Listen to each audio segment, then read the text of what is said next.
চলো আমরা আমাদের পড়াশোনাটা শুরু করে ফেলি, সবাই দ্রুত জয়েন করে ফেলো। ওকে, তাহলে দেখো আমাদের প্রথম যেই চ্যাপ্টারটা আমরা নিয়ে পড়াশোনা করব সেটা হচ্ছে মানব শারীরতত্ত্ব, পরিপাক এবং শোষণ। এই চ্যাপ্টার থেকে হরহামেশাই প্রশ্ন আসে এবং প্রশ্নগুলো আসার ধরন আমরা দেখতে পারি যে অনেকটা একই রকম থাকে। সেজন্য আমরা মোস্ট ইম্পর্ট্যান্ট যে টপিকগুলো থাকে সেই মোস্ট ইম্পর্ট্যান্ট টপিকগুলো থেকে মোস্ট ইম্পর্ট্যান্ট ইনফরমেশনগুলো আমরা তাড়াতাড়ি হচ্ছে রিক্যাপ করে ফেলি। চলো তাহলে দেখো এই পরিপাক এবং শোষণ এই চ্যাপ্টারটার মধ্যে ফার্স্টেই বলা হয়েছে দুই টাইপের পরিপাকের কথা, যান্ত্রিক পরিপাক এবং রাসায়নিক পরিপাক। এটা আমাদের এত বেশি জানার দরকার নাই, আমরা শুধু এই কথাটা মনে রাখতে পারি যে এনজাইম কিংবা হরমোন এগুলো কোন ধরনের পরিপাকের ক্ষেত্রে হেল্পফুল। রাসায়নিক পরিপাকের ক্ষেত্রে আমাদের এনজাইমের দরকার হয়ে থাকে, যান্ত্রিক পরিপাকের ক্ষেত্রে আমাদের কোনো এনজাইমের কিন্তু দরকার হয় না। তো এই যে পৌষ্টিক তন্ত্র আমাদের পরিপাকের সাথে সম্পর্কিত যেই তন্ত্রটা, সেই তন্ত্রটার নাম হচ্ছে পৌষ্টিক তন্ত্র। এই পৌষ্টিক তন্ত্রটাকে আমরা মূলত দুই ভাগে ভাগ করে থাকি, পৌষ্টিক নালী এবং পৌষ্টিক গ্রন্থি। তো পৌষ্টিক গ্রন্থি কি কি আছে সেখান থেকে আমাদের প্রশ্ন আসতে পারে, একটু খেয়াল করি আমরা। পৌষ্টিক গ্রন্থি কি কি আছে? লালা গ্রন্থি, যকৃৎ, অগ্নাশয়, গ্যাস্ট্রিক গ্ল্যান্ড এবং আন্ত্রিক গ্রন্থি। এই পাঁচটার নাম আমাদের একটু মনে রাখতে হবে যে এই জিনিসগুলো হচ্ছে আমাদের কি গ্রন্থি, এই জিনিসগুলো হচ্ছে আমাদের পৌষ্টিক গ্রন্থি। এবং আমরা জানি যে মানবদেহের সবচেয়ে বড় গ্রন্থি কোনটা? মানবদেহের সবচেয়ে বড় গ্রন্থি কিন্তু আমাদের যকৃৎ। ওকে, তাহলে পৌষ্টিক গ্রন্থি কি কি আছে? লালা গ্রন্থি, যকৃৎ, অগ্নাশয়, গ্যাস্ট্রিক গ্ল্যান্ড এবং আন্ত্রিক গ্ল্যান্ড। মানবদের সবচেয়ে বড় গ্রন্থি কোনটা? সবচেয়ে বড় গ্রন্থি হচ্ছে আমাদের যকৃৎ।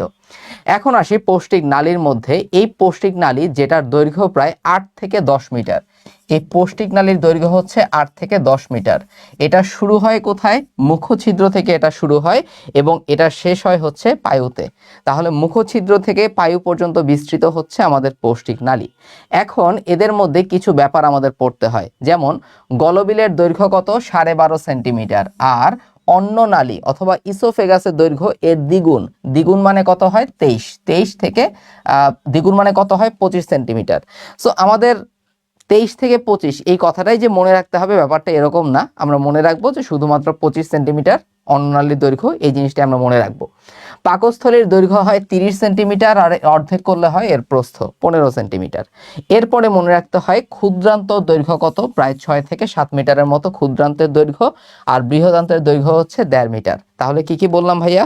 ভাইয়া বললাম হচ্ছে ক্ষুদ্রান্ত 6 থেকে 7 মিটার, বৃহদান্ত হচ্ছে 1.5 মিটারের মতো। আমাদের যেই গলবিল আছে 12.5 সেন্টিমিটার, এর দ্বিগুণ করলে আমরা পাবো অন্ননালী অথবা ইসোফেগাস, অর্থাৎ 25 সেন্টিমিটার আমরা পেয়ে যাব। আমাদের পাকস্থলীর অংশ হচ্ছে মোট 5টা: কার্ডিয়া, ফান্ডাস, বড় বাক, ছোট বাক আর হচ্ছে পাইলোরাস। এখান থেকে প্রশ্ন আসে, কার্ডিয়ার সাথে সংযুক্ত হয় ইসোফেগাস আর পাইলোরাসের সাথে সংযুক্ত হয় ডিওডেনাম। ঠিক আছে, আমাদের পাকস্থলীর যে কার্ডিয়া অংশ থাকে সেই কার্ডিয়ার সঙ্গে যুক্ত হয় কোনটা? আমাদের ইসোফেগাস। আর পাইলোরাসের সাথে সংযুক্ত হবে আমাদের ডিওডেনাম। এই কথা দুইটা আমাদের মনে রাখতে হবে। এরপরে দেখো অনেক সময় আসে যে কোলন কি কি ভাগে বিভক্ত। কোলনের মধ্যে আমরা যদি খেয়াল করি, ঊর্ধ্বগামী কোলন, অনুপ্রস্থ কোলন, নিম্নগামী colon, sigmoid colon, sigmoid colon, এরপরে মলাশয় আর হচ্ছে পায়ু। এগুলো হচ্ছে আমাদের কোলনের পার্ট। ওকে, তাহলে এই জিনিসগুলো টুকটাক জিনিসপত্র আমরা এখান থেকে একটু মনে রাখার চেষ্টা করব। এরপরে আসো এখানে কি বলা আছে। এখানে আমাদের একটা ছক দেয়া আছে, এই ছকের মধ্যে খেয়াল করো, মানুষের মোট খাদ্য উপাদান কিন্তু মোট 6টা। মানুষের মোট খাদ্য উপাদান কয়টা? 6টা। শর্করা, আমিষ, স্নেহ, ভিটামিন, খনিজ লবণ, পানি। এদের মধ্যে ভিটামিন, খনিজ লবণ এবং পানি এদের পরিপাকের দরকার হয় না। কোন কোন খাদ্য উপাদানের পরিপাকের দরকার হয় না? ভিটামিন, খনিজ লবণ এবং হচ্ছে পানি। ওকে, আমি প্রশ্ন ধরে ধরে তোমাদেরকে পড়াবো যাতে বইটা পড়ার সময় প্রশ্নগুলো তোমাদের চোখের মধ্যে ভাসে। এরপরে মনে রাখতে হবে যে শর্করা কতটুকু আমাদের দরকার হয়, প্রত্যেক দিন শর্করার পরিমাণটা কতটুকু হওয়া উচিত। আমরা শুধু মনে রাখতে পারি 400 থেকে 600, 400 থেকে 600। ঠিক আছে, 400 থেকে 600, কারণ এই ফ্র্যাকশন জিনিসগুলো আমাদের মাথার মধ্যে থাকে না। 415 ওয়াটটা থাকার চাইতে আমরা ফুল নাম্বার মনে রাখবো, 400 থেকে 600 গ্রাম আমাদের শর্করা দরকার। আর আমিষ দরকার কত? 100 গ্রাম, এর অর্ধেক অর্থাৎ 50 গ্রাম দরকার হচ্ছে আমাদের স্নেহদ্রব্য। বাস, এই কয়েকটা আমাদের অবশ্যই মনে রাখতে হবে। এবং এগুলো দেখো, এগুলো কিন্তু গ্রামে দেওয়া। মিলিগ্রামে যখন আমরা চলে যাব তখন হবে 5500 থেকে 5600 মিলিগ্রাম, যেটা ভিটামিনের দরকার হয়। তাহলে পরীক্ষায় আসতে পারে যে প্রত্যেকদিন শর্করার পরিমাণ কতটুকু দরকার আমাদের, একটু কমেন্ট সেকশনে দ্রুত জানাও, তাহলে আমাদের দেখবা যে পড়াশোনাগুলো ক্লাসের মধ্যে ক্লিয়ার হয়ে যাচ্ছে। আমিষ দরকার কত? 100 গ্রাম, স্নেহদ্রব্য এর অর্ধেক 50 গ্রাম, আর খনিজ লবণ 5500 থেকে 5600 মিলিগ্রাম। ওকে, এখন তোমরা খেয়াল করো, এই যে আমিষ, এই আমিষটা আমাদের দেহ গঠনের জন্য খুবই জরুরি। আমিষ হচ্ছে দেহ গঠনের জন্য খুবই জরুরি। এই জন্য পরীক্ষায় যদি আসে দেহের বৃদ্ধি, কোষ গঠন, ক্ষয়পূরণ, এনজাইম, হরমোন সব কিছুতে কার ভূমিকা বেশি উল্লেখযোগ্য? অ্যান্সার হবে আমাদের প্রোটিনের ভূমিকা অবশ্যই উল্লেখযোগ্য। দেহের তাপ নিয়ন্ত্রণ কে করে থাকে? তখন অ্যান্সার হবে স্নেহদ্রব্য। দেহের তাপ নিয়ন্ত্রণ কে করে থাকে? তখন অ্যান্সার হবে হচ্ছে স্নেহদ্রব্য। কোন পদার্থ দেহের রোগ প্রতিরোধ ক্ষমতা বাড়ায়? অ্যান্সার হবে হচ্ছে ভিটামিন। রোগ প্রতিরোধ ক্ষমতা বাড়ায় কে? অ্যান্সার হবে হচ্ছে ভিটামিন। এই জিনিসগুলো এভাবেই কিন্তু প্রশ্ন আসে পরীক্ষার মধ্যে। এই জন্য এই স্পেসিফিক যে কিওয়ার্ডগুলো আছে সেগুলো কিন্তু আমাদের মাথায় রাখতে হবে। রোগ প্রতিরোধ ক্ষমতা বাড়ায় কে? সেটা হচ্ছে আমাদের ভিটামিন। দেহের তাপ নিয়ন্ত্রণ কে করতেছে? সেটা হবে স্নেহদ্রব্য। এবং এরপরে যদি বলে কোষ গঠন, ক্ষয় পূরণে কার ভূমিকা উল্লেখযোগ্য, তখন এটার অ্যান্সার কি হবে? তখন এটার অ্যান্সার হবে হচ্ছে আমাদের, তখন ওটার অ্যান্সার কি হবে? তখন ওটার অ্যান্সার হবে হচ্ছে আমাদের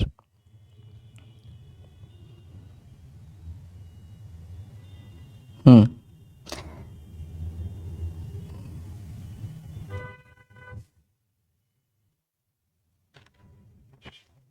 ওকে, তখন সেটা আনসার কি হবে? তখন সেটা আনসার হবে হচ্ছে আমিষ অথবা প্রোটিন।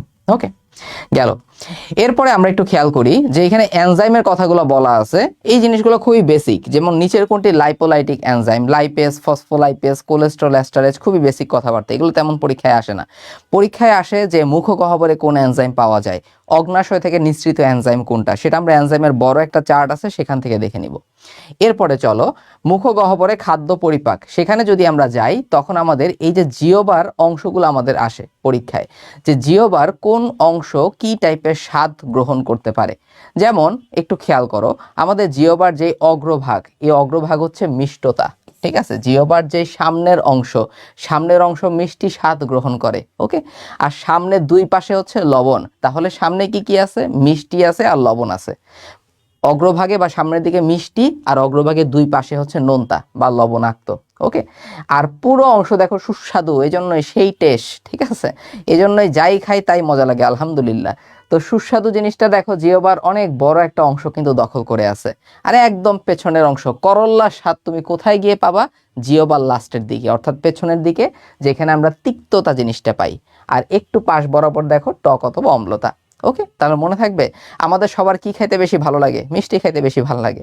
তো অগ্রভাগে হচ্ছে মিষ্টতা, দুই পাশে লবণ, একদম পিছনে গেলে করল্লা তিতা, আর বেশিরভাগ অংশ সুস্বাদু।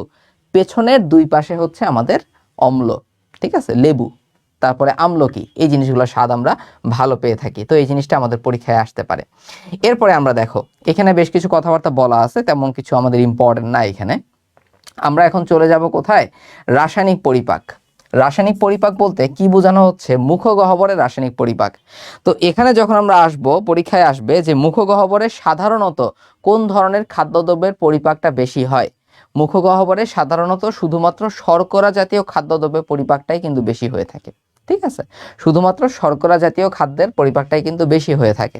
তো মুখগহ্বরে শর্করা পরিপাককারী আমরা দুইটা এনজাইম পাই, একটাকে বলে থাকি আমরা টায়ালিন, আর একটাকে বলে থাকি মল্টেস। এটা মনে রাখতে হবে অবশ্যই, টায়ালিন আর মল্টেস এই দুইটা কই পাবো? মুখগহ্বরের মধ্যে পাবো। তো এই যে টায়ালিন, এটার আরেকটা নাম স্যালাইভারি অ্যামাইলেস। স্যালাইভারি কথার মানে কি? লালা রস। লালা রসে যেই অ্যামাইলেস পাওয়া যায় সেটাই হচ্ছে আমাদের টায়ালিন। তো পরীক্ষায় আসে কোনটা? যে টায়ালিন কিসে পরিণত করে? জটিল শর্করা, ভাত খেলাম, আলু খেলাম, এগুলোতে আছে স্টার্চ, সেই স্টার্চকে এই টায়ালিন ভেঙে বানায় হচ্ছে মল্টোজ।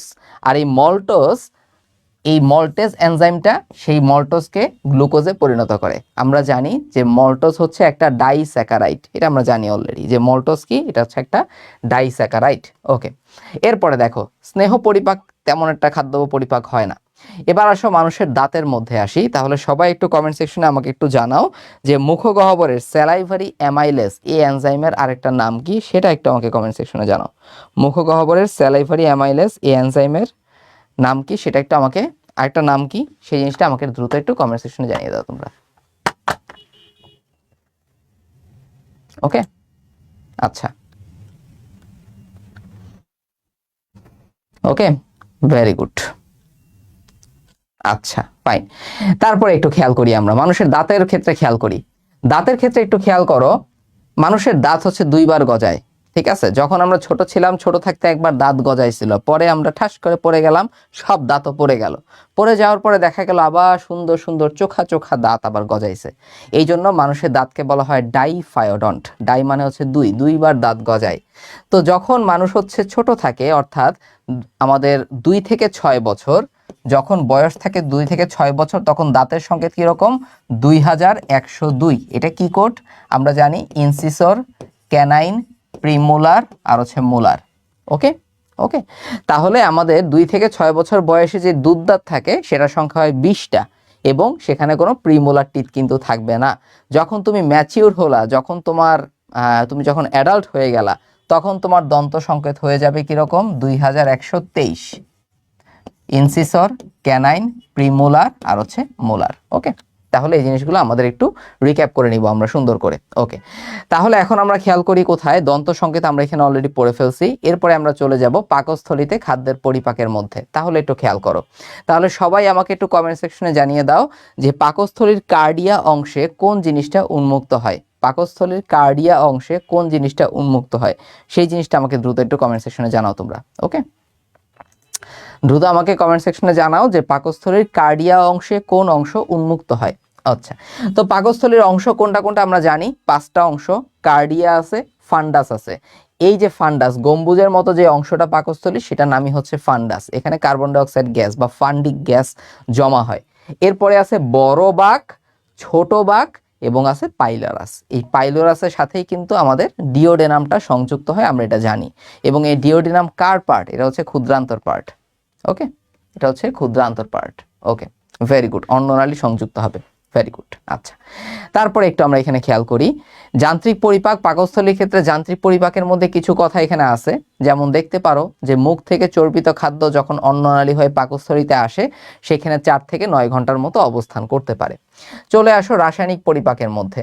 যখন আমি রাসায়নিক পরিপাকের মধ্যে গেলাম, এখানে ফার্স্ট আমি একটা হরমোনের দেখা পেলাম, যেই হরমোনটার নাম গ্যাস্ট্রিন হরমোন।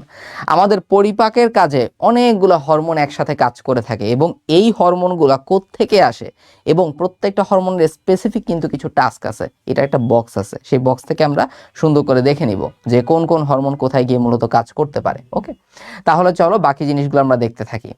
তাহলে যখন আমরা বলবো পাকস্থলীতে, যখন আমরা আসি, পাকস্থলীতে কোন জাতীয় খাদ্যের পরিপাক হয়ে থাকে? আমিষ এবং স্নেহ। শর্করা জাতীয় খাদ্যের পরিপাক কিন্তু পাকস্থলীর মধ্যে হবে না। ওকে, এখন পরীক্ষায় আসবে যে পাকস্থলীর মধ্যে কোন এনজাইম স্নেহ জাতীয় খাদ্যের পরিপাক ঘটায়। অ্যান্সার হবে গ্যাস্ট্রিক লাইপেজ, কারণ গ্যাস্ট্রিক লাইপেজ একমাত্র লিপিড পরিপাককারী এনজাইম যেটা অম্লীয় মাধ্যমে কার্যকর, যেটা ক্ষারীয় মাধ্যমে কাজ করে না, অম্লীয় মাধ্যমে তারা স্বল্প মাত্রায় কাজ করতে পারে। এটা হচ্ছে গ্যাস্ট্রিক লাইপেজ। এই জন্য পাকস্থলীর একমাত্র স্নেহ পরিপাককারী এনজাইম হচ্ছে আমাদের গ্যাস্ট্রিক লাইপেজ। ওকে, আচ্ছা, এরপরে একটু খেয়াল করো দুগ্ধ আমিষ কোনটা? সেটা হচ্ছে কেসিন। এই দুগ্ধ আমিষ কেসিনের উপর রেনিন নামক এনজাইমটা মূলত কাজ করে থাকে। আচ্ছা, গেল। এখন দেখো পাকস্থলী কেন নিজে পরিপাক হয়ে যায় না, অর্থাৎ পাকস্থলীর যে এনজাইম আছে, কিংবা আমাদের পাকস্থলীর যে এনজাইম থাকে, কিংবা পাকস্থলীর যে অ্যাসিড, হাইড্রোক্লোরিক অ্যাসিড থাকে, তারা কেন পাকস্থলীটাকে পরিপাক করে ফেলতেছে না? তার পিছনে কয়েকটা কারণ থাকে। নাম্বার 1 কারণ কি? পুরো মিউকাস স্তর থাকে। পুরো কিসের স্তর থাকে? মিউকাস স্তর। মিউকাস কিন্তু জাস্ট পিচ্ছিল আঠালো একটা পদার্থ, এর বাদে আর কিচ্ছুই না। 2 নাম্বার কথা খেয়াল করো, যেহেতু পাকস্থলী থেকে অ্যাসিড আসে, কিছু ক্ষারও আসবে যেটার নাম বাইকার্বনেট।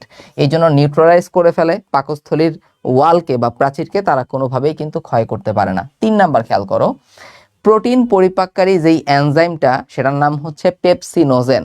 শুরুতে এই পেপসিনোজেন, তার মানে এটা নিষ্ক্রিয় এনজাইম। পরবর্তীতে হাইড্রোক্লোরিক অ্যাসিডের উপস্থিতিতে সেটা সক্রিয় পেপসিনে রূপান্তরিত হয়। এটা খুব ইম্পর্টেন্ট একটা কথা, যে নিষ্ক্রিয় পেপসিনোজেনকে সক্রিয় পেপসিন কে বানায়? অ্যান্সার হবে হচ্ছে আমাদের হাইড্রোক্লোরিক অ্যাসিড। ওকে, আচ্ছা, এবার আসো পাকস্থলীর ক্ষতি করতে কারা কারা কারা পারে। যেমন একটা ব্যাকটেরিয়ার নাম আমাদের এখানে পড়তে হয়, হেলিকোব্যাক্টর পাইলোরি, এইচ পাইলোরি। তারা পাকস্থলীর কি করতে পারে? ক্যান্সার পর্যন্ত করতে পারে, গ্যাস্ট্রিক আলসার পর্যন্ত করতে পারে। আর ব্যথার ওষুধ যেগুলা, সেগুলো হচ্ছে NSAID। এরাও কিন্তু পাকস্থলীর জন্য খুবই খারাপ ওষুধ। ওকে, চলে আসো ক্ষুদ্রান্তের মধ্যে। ক্ষুদ্রান্তের মধ্যে যখন আমরা যাব সেখানে মোস্ট ইম্পর্টেন্টলি আমাদের এই জায়গাটা খুব ভালো মতো পড়তে হবে। যেমন একটু খেয়াল করো, আমাদের ক্ষুদ্রান্তের মধ্যে পরীক্ষা যদি আসে যে গবলেট সেল কোথায় বেশি পাওয়া যায়, অ্যান্সার হবে কিন্তু বৃহদান্ত্রে। গবলেট সেল সবচেয়ে বেশি কোথায় পাওয়া যায়, অ্যান্সার হবে হচ্ছে বৃহদান্ত্রে। যদিও ক্ষুদ্রান্তের মধ্যে আমরা কিছু কিছু গবলেট সেল পাই, এর পাশাপাশি আরও এক ধরনের সেল থাকে যেটাকে বলা হয় Brunner's gland. Okay, but goblet cell কোথায় বেশি পাওয়া যায়, অ্যান্সার হবে কিন্তু আমাদের বৃহদান্ত্র। এরপরে দেখো এখানে কয়েকটা হরমোনের কথা বলা আছে, কোলেসিস্টোকাইনিন, একসাথে আমরা পড়বো, আলাদা আলাদা আমরা এখানে পড়বো না। রাসায়নিক পরিপাকের ক্ষেত্রে আমরা একটু আসি। রাসায়নিক পরিপাকের ক্ষেত্রে প্রথমে আসবো হচ্ছে পিত্তরসের আলাপে আসো। এই পিত্তরসটা তৈরি হয় যকৃতের মধ্যে। পিত্তরসটা তৈরি হবে কোথায়, যকৃতের মধ্যে। কিন্তু পিত্তরস যদি বলা হয় সঞ্চিত থাকে কোথায়, পিত্তরসটা কোথায় সঞ্চিত থাকে, তখন অ্যান্সার হবে হচ্ছে পিত্তথলি অথবা গল ব্লাডার। ওকে, পিত্তরসটা তৈরি হয় কোত্থেকে, যকৃত থেকে, আর পিত্তরসটা সঞ্চিত কোথায় থাকবে, সেটা হচ্ছে আমাদের পিত্তথলিতে অথবা গল ব্লাডারের মধ্যে। তো এই পিত্তরসের মধ্যে কোনো এনজাইম থাকবে না, এবং পিত্তরস হচ্ছে একটা ক্ষারীয় পদার্থ। এই দুইটা ইম্পর্টেন্ট কথা আমাদের মাথায় রাখতে হবে। আচ্ছা ঠিক আছে, তো এনজাইমের ব্যাপার স্যাপারগুলো আমরা এখানে একসাথে পড়বো, এখন পড়বো না, সো এখন আমরা দেখে কোনো লাভ নাই। পেপসিন এবং ট্রিপসিনোজের মধ্যে পার্থক্য কি আমরা একটু পরে দেখতেছি। চলো এবার আসো, এই যে আমাদের পিত্তরস আছে, এই পিত্তরসের মধ্যে কিছু লবণ থাকে যেটাকে বলা হয় পিত্ত লবণ। এই পিত্ত লবণ দুই ধরনের, সোডিয়ামের লবণও হতে পারে, পটাশিয়ামের লবণও হতে পারে। So sodium taurocholate, sodium glycocholate, potassium taurocholate, potassium glycocholate, এই চারটাই হচ্ছে আমাদের পিত্ত লবণ। তো পিত্ত লবণের কাজটা কি আসলে, ইমালসিফিকেশন করা। মানে কি, ধরো এটা বড় একটা স্নেহ পদার্থ, এটাকে ভেঙে ভেঙে ভেঙে ভেঙে টুকরো টুকরো করার দায়িত্ব হচ্ছে এই পিত্ত লবণের। এই যে বড় একটা স্নেহ পদার্থ ছোট ছোট টুকরায় পরিণত হলো, এটাকেই আমরা বলে থাকি ইমালসিফিকেশন। সো ইমালসিফিকেশনে কে হেল্প করে, পিত্ত লবণ, ওই যে সোডিয়াম আর পটাশিয়ামের চারটা লবণ, খুব ইম্পর্টেন্ট এটা। এবার পরিপাক গ্রন্থির ভূমিকার মধ্যে আমরা যখন চলে আসি, সেখানে দেখবো আমরা লালা গ্রন্থির কথা বলা আছে। প্রথম প্রশ্ন লালা গ্রন্থি থেকে, যে মানুষের দেহে লালা গ্রন্থি থাকে কয় জোড়া। ঠিক আছে, মানুষের দেহে লালা গ্রন্থি থাকবে কয় জোড়া, অ্যান্সার হবে হচ্ছে আমাদের 3 জোড়া লালা গ্রন্থি থাকে। কি কি, প্যারোটিড গ্ল্যান্ড, সাবমেন্ডিবুলার গ্ল্যান্ড এবং sublingual gland. So parotid gland কোথায় থাকে, কানের নিচে। প্যারোটিড গ্ল্যান্ড কোথায় থাকে, কানের নিচে হচ্ছে থাকবে প্যারোটিড গ্ল্যান্ড। সাবমেন্ডিবুলার গ্ল্যান্ড কোথায় থাকবে, মেন্ডিবলের নিচ বরাবর, এই যে মেন্ডিবলের কৌণিক অঞ্চলে থাকবে। আর সাবলিঙ্গুয়াল, লিঙ্গুয়া কথার মানে হচ্ছে জিওভা, আর সাব মানে হচ্ছে নিচে, তার মানে জিওভার নিচে থাকবে কোনটা, সাবলিঙ্গুয়াল গ্ল্যান্ড। ওকে, এবার দেখো এই সাবমেন্ডিবুলার এবং সাবলিঙ্গুয়াল প্যারোটিড, এই লালা গ্রন্থি কোন ধরনের গ্ল্যান্ড, এটা হচ্ছে বহিঃক্ষরা গ্রন্থি অথবা এক্সোক্রাইন গ্ল্যান্ড। তার মানে এরা অবশ্যই সনাল গ্রন্থি, এদের নালী থাকবে। সো কোন গ্রন্থি থেকে নালী কোথায় উন্মুক্ত হবে, যদি বলি সাবমেন্ডিবুলার আর সাবলিঙ্গুয়ালের কথা, তারা ফ্রেনুলামে গিয়ে উন্মুক্ত হবে। সাবলিঙ্গুয়াল এবং সাবমেন্ডিবুলারের কথা বললে তারা কোথায় উন্মুক্ত হয়, ফ্রেনুলামে গিয়ে উন্মুক্ত হয়। আর প্যারোটিড গ্ল্যান্ডের নালী কোথায় উন্মুক্ত হবে, দ্বিতীয় ঊর্ধ্বমোলারে। এখন ঊর্ধ্বমোলার বলতে আমরা কি বুঝি, ইনসিসর, ক্যানাইন, প্রিমোলার আর হচ্ছে মোলার। এই প্রিমোলার কথার মানেই কিন্তু ঊর্ধ্বমোলার। তাহলে সেকেন্ড প্রিমোলারে আমাদের প্যারোটিড গ্ল্যান্ডের নালী গিয়ে উন্মুক্ত হবে, মনে থাকবে। তাহলে যদি প্রশ্ন করি সাবলিঙ্গুয়াল গ্ল্যান্ড থেকে যে নালী বের হয় সেটা কোথায় উন্মুক্ত হয়, দ্রুত কমেন্ট সেকশনে আমাকে জানাও। এবার চলে আসো লালার মধ্যে। লালার ক্ষেত্রে পিএইচ বলা হয়েছে কিছুটা, যেমন 6.2 থেকে 7.4। তারপরে হচ্ছে ধরো পাকস্থলী রসের পিএইচ হয়ে থাকে খুবই অম্লীয় টাইপের, প্রায় পিএইচ 2 টাইপের হয়ে থাকে। ওকে, সো এত নিউমেরিক্যাল ইনফরমেশন মাথায় নাও রাখতে পারে, এগুলো আসলে অনেকের মাথায় থাকে না। আমি নিজেও এত ভালো করে এই জিনিসগুলো পড়তে পারতাম না। এর বাইরে যে জিনিসগুলো থাকে সেই জিনিসগুলাই, মানে যাদের পড়তে ঠিক আছে, প্রবলেম হয় না, তারা পড়ো, আর যারা পড়োই না এখন পর্যন্ত, নতুন করে পড়ার কোনো দরকার নাই।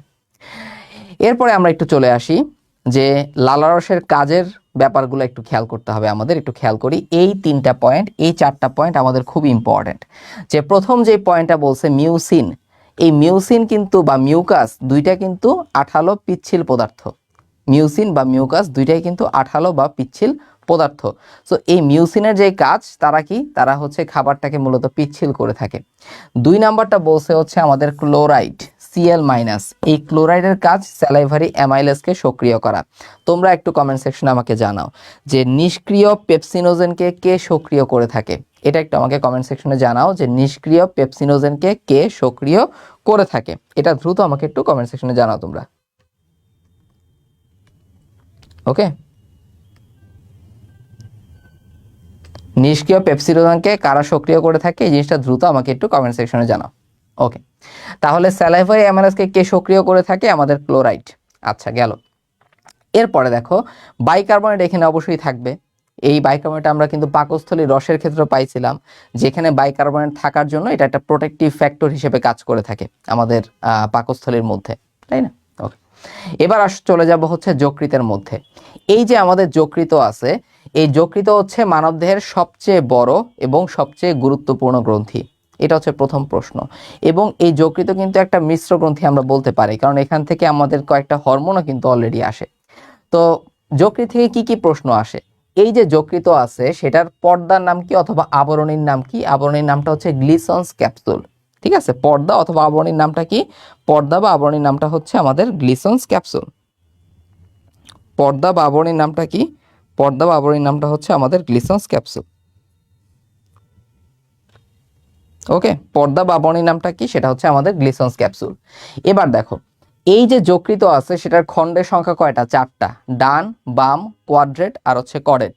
সবচেয়ে বড় খণ্ড কোনটা যদি পরীক্ষায় আসে? অ্যান্সার হবে ডান খণ্ড। এবং এই ডান খণ্ডের নিচেই কিন্তু পিত্তথলি অথবা গলব্লাডারটা অবস্থান করে থাকে। ওকে, তাহলে যকৃতের যে 4টা খণ্ড ডান, বাম, কোয়াড্রেট, কর্ডেট, তাদের মধ্যে ডান খণ্ডটা সবচেয়ে বড় হয়ে থাকে এবং সেই ডান খণ্ডের নিচেই কিন্তু পিত্তথলি অথবা আমাদের গলব্লাডারটা অবস্থান করবে। ওকে, ঠিক আছে। এরপরে আমরা একটু খেয়াল করি, এই যকৃত থেকে আরেকটা প্রশ্ন আসে, একটু খেয়াল করো। এই যে যকৃত আছে, ডান খণ্ড আর বাম খণ্ড, ডান থেকে আসবে হচ্ছে ডান যকৃত নালী, বাম থেকে আসে বাম যকৃত নালী। এই দুইটা মিলে কি তৈরি করবে? অভিন্ন যকৃত নালী। অভিন্ন যকৃত নালী। ঠিক আছে, ডান খণ্ড বাম খণ্ড থেকে ডান যকৃত নালী আর বাম যকৃত নালী মিলে তা তৈরি করবে অভিন্ন যকৃত নালী। ওকে, তো পিত্তথলি যেটা আসে সেই পিত্তথলি থেকে কিন্তু সিস্টিক ডাক্ট বের হয়। এই ডাক্টটার নাম হচ্ছে সিস্টিক ডাক্ট। সিস্টিক ডাক্ট অথবা পিত্তনালী আমরা এখানে বলতে পারি। তো এই সিস্টিক ডাক্ট আর অভিন্ন যকৃত নালী যখন মিলে যায় তখন তাদেরকে বলা হয় অভিন্ন পিত্তনালী। অভিন্ন পিত্তনালী। এবং এই অভিন্ন পিত্তনালীটাই কিন্তু আমাদের ডিওডেনামের দ্বিতীয় অংশে অ্যাম্পুল অফ দ্য ভ্যাটারে উন্মুক্ত হয়। বুঝতে পারলাম কথাটা? এই অভিন্ন পিত্তনালীটাই কিন্তু ডিওডেনামের দ্বিতীয় অংশে আমাদের অ্যাম্পুল অফ দ্য ভ্যাটারে উন্মুক্ত হবে। ওকে, গেল। তাহলে যকৃতের ব্যাপারগুলো আমরা এখানে দেখলাম এবং আমরা জানি যে যকৃতের কোষটাকে বলা হয়ে থাকে হেপাটোসাইট। মানবদেহের জৈব রসায়নাগার কোনটা? সেটা হচ্ছে যকৃত, কারণ এটার মধ্যেই সবচেয়ে বেশি পরিমাণে কেমিক্যাল রিঅ্যাকশন কিন্তু আমাদের হয়ে থাকে। এবার আসো যকৃতের সঞ্চয় ভূমিকাগুলো আমাদের একটু দেখতে হবে যে যকৃত কি কি জিনিস করে অথবা কি কি কাজ করে থাকে। প্রথম কথা, সে গ্লাইকোজেন সঞ্চয় করতে পারে। তো তোমরা জানো যে গ্লুকোজ থেকে গ্লাইকোজেন রূপান্তর যে করে সেই প্রক্রিয়াটার নাম হচ্ছে গ্লাইকোজেনেসিস। জেনেসিস মানে তৈরি করা, আর গ্লাইকোজেনটাকে ভেঙে গ্লুকোজ বানানোর প্রক্রিয়াটা হচ্ছে গ্লাইকোজেনোলাইসিস। লাইসিস মানে হচ্ছে ভাঙা, আমরা অলরেডি জানি। তো কথা কি, যদি বলে থাকি আমার গ্লাইকোজেনেসিস, তো গ্লাইকোজেনেসিস মানে কি? ব্লাড গ্লুকোজ লেভেল কিন্তু কমে গেল। এখন তুমি চিন্তা করো, ইনসুলিন নামক হরমোন কিন্তু ব্লাড গ্লুকোজ লেভেল কমায়। তো গ্লাইকোজেনেসিসে কোন হরমোন হেল্প করে থাকে? ইনসুলিন নামক হরমোন হেল্প করে থাকে। বুঝলাম জিনিসটা? আবার যদি বলে থাকি আমি গ্লাইকোজেনোলাইসিস, তার মানে গ্লাইকোজেনটা ভেঙে অসংখ্য গ্লুকোজ তৈরি হচ্ছে, সেখানে কিন্তু ব্লাড গ্লুকোজ লেভেল কি হবে? ব্লাড গ্লুকোজ লেভেল কিন্তু বাড়বে। সো এই কাজটা করে থাকে গ্লুকাগন হরমোন। কোন হরমোন? গ্লুকাগন হরমোন গ্লাইকোজেনোলাইসিসের ক্ষেত্রে ভূমিকা রেখে থাকে, এটা আমাদের মনে রাখতে হবে। এবার আসো ভিটামিনের ব্যাপার, খুবই সহজ, যে পানিতে দ্রবণীয় ভিটামিন দুইটাই আছে, ভিটামিন বি আর ভিটামিন সি। আর ফ্যাট দ্রবণীয় ভিটামিন কি আছে? অ্যাডেক। এরা হচ্ছে চর্বি বা ফ্যাটে দ্রবণীয় ভিটামিন। ওকে, ফাইন। এরপরে পিত্তরস সঞ্চয়ের কাজ আমরা অলরেডি আগেই জানি, এখানে নতুন করে কিছু পড়ার নাই। খনিজ সঞ্চয়ের ব্যাপারটায় আসো। আমাদের আরবিসি যখন ভাঙে সেই আরবিসির মধ্যে যে হিমোগ্লোবিন থাকে হিমোগ্লোবিনটাও তো ভেঙে যাবে। কারা ভাঙবে? যকৃতের যে কাপ্পার কোষ থাকে, ঠিক আছে, যকৃতের যেই ম্যাক্রোফেজ থাকে সেটাকেই বলে থাকে আমরা কাপ্পার কোষ। সো সেই কাপ্পার কোষ কিন্তু হিমোগ্লোবিনটাকে ভেঙে হিম এবং গ্লোবিনে রূপান্তরিত করে। এই যে হিম, সেখান থেকেই আয়রনটা বের হয়, আর এই গ্লোবিনটা অ্যামিনো অ্যাসিড হিসেবে পরবর্তীতে কাজে লাগতে পারে। আচ্ছা, যকৃতের বিপাকীয় ভূমিকার মধ্যে আমরা এই জিনিসটা পড়ছি যে ইনসুলিন নামক হরমোনটা গ্লাইকোজেনেসিস বাড়ায়, আর গ্লুকাগন নামক হরমোনটা কি করে? গ্লাইকোজেনোলাইসিস বাড়াবে। নন কার্বোহাইড্রেট সোর্স থেকে আমি যদি কার্বোহাইড্রেট বানাই সেটাকে কি প্রক্রিয়া বলে থাকি? গ্লুকোনিওজেনেসিস বলে থাকি। নন কার্বোহাইড্রেট সোর্স থেকে যদি আমরা কার্বোহাইড্রেট বানাই সেটাকে আমরা বলে থাকি গ্লুকোনিওজেনেসিস। তো এই গ্লুকোনিওজেনেসিস প্রক্রিয়াতেও কিন্তু কি হয়? আমাদের ব্লাড গ্লুকোজ লেভেলটা কি হবে? ব্লাড গ্লুকোজ লেভেলটা কিন্তু সেখানেও বাড়বে। ওকে, গেল। এবার আসো লাইপোজেনেসিস। লাইপোজেনেসিস কথার মানে কি খেয়াল করো। লাইপোজেনেসিস তার মানে লিপিড জাতীয় পদার্থ তৈরি করতেছি আমি। তো এখানে অতিরিক্ত যে গ্লুকোজটা সেটা কিসে রূপান্তরিত হয়? ট্রাইগ্লিসারাইডে পরিণত হয়। এটা আমাদের মনে রাখতে হবে যে আমি এক্সেস যে গ্লুকোজটা খেলাম সেই এক্সেস গ্লুকোজটা আসলে কিসে রূপান্তরিত হতে পারে? সেটা ট্রাইগ্লিসারাইডে কিন্তু রূপান্তরিত হতে পারে, এবং টিজি এর মাত্রা যদি বেড়ে যায় হার্ট অ্যাটাকের ঝুঁকি বাড়বে, স্ট্রোকের ঝুঁকি বাড়বে। আচ্ছা, ফাইন। এরপরে খেয়াল করি আমরা প্রোটিন বিপাকের মধ্যে একটু জিনিস খেয়াল করি।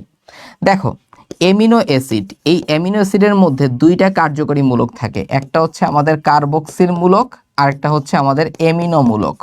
সো অ্যামিনো মূলকটাকে যদি আমি সরাই দিই, এই অ্যামিনো মূলকটাকে যদি আমি সরাই দিই সেটাকে আমরা বলে থাকি ডিঅ্যামিনেশন। কি বলে থাকি? ডিঅ্যামিনেশন বলে থাকি। এই ডিঅ্যামিনেশন প্রক্রিয়া কিটো অ্যাসিড এবং অ্যামিন মূলকটা মূলত কি হয়? আমাদের তৈরি হয়। এই অ্যামিন গ্রুপটা আমি সরাই দিলাম। আচ্ছা, এবার আসো ইউরিয়া। এই ইউরিয়া তৈরি হয় কোন চক্রের মাধ্যমে? অর্নিথিন চক্রের মাধ্যমে। কোথায় হয়? যকৃতের মধ্যে হয়।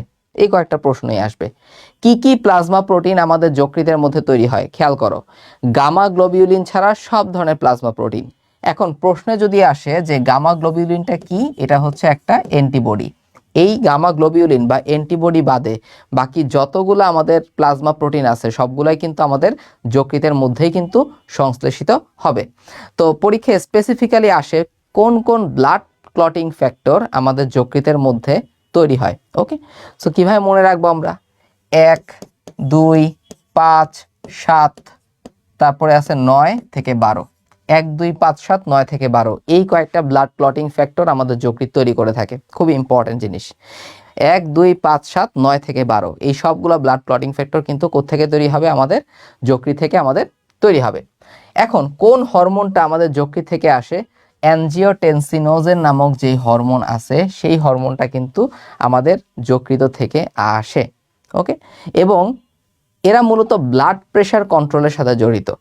রেনিন, অ্যানজিওটেনসিন, অ্যালডোস্টেরন একটা মেকানিজম আছে, র্যাস মেকানিজম আমরা এটাকে বলে থাকি, যেটা আমাদের ব্লাড প্রেশারটাকে কন্ট্রোল করে। ওই কন্ট্রোলের ক্ষেত্রে আমাদের এই হরমোনটা খুবই গুরুত্বপূর্ণ ভূমিকা কিন্তু পালন করে থাকে। ওকে, এবার দেখো অ্যাড্রেনাল কর্টেক্স। আমাদের যে কিডনি থাকে বা বৃক্ক থাকে সেটার উপরে ছোট্ট একটা ক্যাপের মতো অংশ, সেটাকেই কিন্তু আমরা বলে থাকি অ্যাড্রেনাল গ্ল্যান্ড। তো এই অ্যাড্রেনাল গ্ল্যান্ডের বাইরের যে অংশটা সেটা অ্যাড্রেনাল কর্টেক্স। সেখান থেকে আসবে হচ্ছে অ্যালডোস্টেরন। অ্যালডোস্টেরনের একটা নাম, এটা একটা মিনারেলো কর্টিকয়েড। মিনারেলো কর্টিকয়েড। মিনারেল কথার মানে খনিজ লবণ। তাহলে অ্যালডোস্টেরন মনে রাখতে হবে যে সোডিয়ামের পরিমাণ কি করে? সোডিয়াম এবং পটাশিয়াম, সোডিয়ামের পরিমাণটা, সোডিয়াম এবং পটাশিয়ামের মাত্রাটা নিয়ন্ত্রণ করে থাকে। কে নিয়ন্ত্রণ করবে? অ্যালডোস্টেরন নিয়ন্ত্রণ করে থাকে। খুবই গুরুত্বপূর্ণ। সোডিয়ামের মাত্রা কে নিয়ন্ত্রণ করে থাকে? অ্যালডোস্টেরন। ওকে, পরীক্ষায় আসবে এটা। এরপরে দেখি আমরা হিমোগ্লোবিনের ভাঙনটা আমরা অলরেডি পড়ে ফেলছি, এখানে নতুন কিছু আর নাই। আমরা জানি যে বিলিরুবিন যেটা সেটা হলুদ বর্ণের হয়ে থাকে, আর বিলিভার্ডিন যেটা হয় সেটা হয়ে থাকে সবুজ বর্ণের হয়ে থাকে। ওকে, তারপরে দেখো পিত্ত উৎপাদন হয়ে থাকে যকৃতের মধ্যে, কিন্তু পিত্ত সঞ্চয় কই হবে? পিত্ত সঞ্চয় হবে আমাদের পিত্ত থলির মধ্যে হয়ে থাকে। এবার আসো হরমোনের ভাঙন। সবচেয়ে বেশি ভাঙে কোন কোন হরমোন? সবচেয়ে বেশি ভাঙে আমাদের কোন কোন হরমোন? একটু খেয়াল করো, সবচেয়ে বেশি ভাঙে আমাদের কোন কোন হরমোন? টেস্টোস্টেরন এবং অ্যালডোস্টেরন। তাহলে তোমরাই আমাকে একটু কমেন্ট সেকশনে জানাও যে সোডিয়ামের মাত্রা নিয়ন্ত্রণ করে থাকে কোন হরমোনটা? কোন হরমোন সোডিয়ামের মাত্রা নিয়ন্ত্রণ করে থাকে? দ্রুত একটু আমাকে কমেন্ট সেকশনে জানাও। সোডিয়ামের মাত্রা নিয়ন্ত্রণ করে থাকে কোন হরমোনটা? দ্রুত আমাকে একটু কমেন্ট সেকশনে জানাও এটা। ওকে, ইয়েস, ভেরি গুড। অ্যালডোস্টেরন নামক হরমোনটা সোডিয়ামের মাত্রা নিয়ন্ত্রণ করে থাকে। অস্থির। এরপরে সেকেন্ড প্রশ্ন যদি আমি করে থাকি যে গ্লাইকোজেনোলাইসিস প্রক্রিয়ায় কোন হরমোনের ভূমিকা উল্লেখযোগ্য? গ্লাইকোজেনোলাইসিস প্রক্রিয়ায় কোন ধরনের হরমোনের ভূমিকা উল্লেখযোগ্য? দ্রুত কমেন্ট সেকশনে জানাও। ওকে, গ্লাইকোজেনোলাইসিস প্রক্রিয়ায় কোন ধরনের হরমোনের ভূমিকা উল্লেখযোগ্য?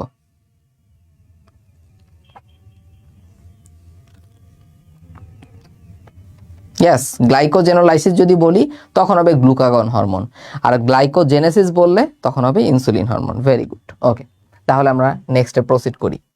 আরেকটা প্রশ্ন করি, দেহের তাপ নিয়ন্ত্রণ করে থাকে কোন খাদ্য উপাদান? এটা একটু বলো যে দেহের তাপ নিয়ন্ত্রণ করে থাকে কোন ধরনের খাদ্য উপাদান? এই জিনিসটা একটু আমাকে কমেন্ট সেকশনে জানাও দ্রুত। আচ্ছা, পিত্তরস নিয়ে আমরা অলরেডি পড়ে ফেলছি, এখানে নতুন করে আমরা কিছু পড়বো না। এরপরে দেখি আমরা অগ্নাশয়ের মধ্যে আমরা একটু চলে আসলাম।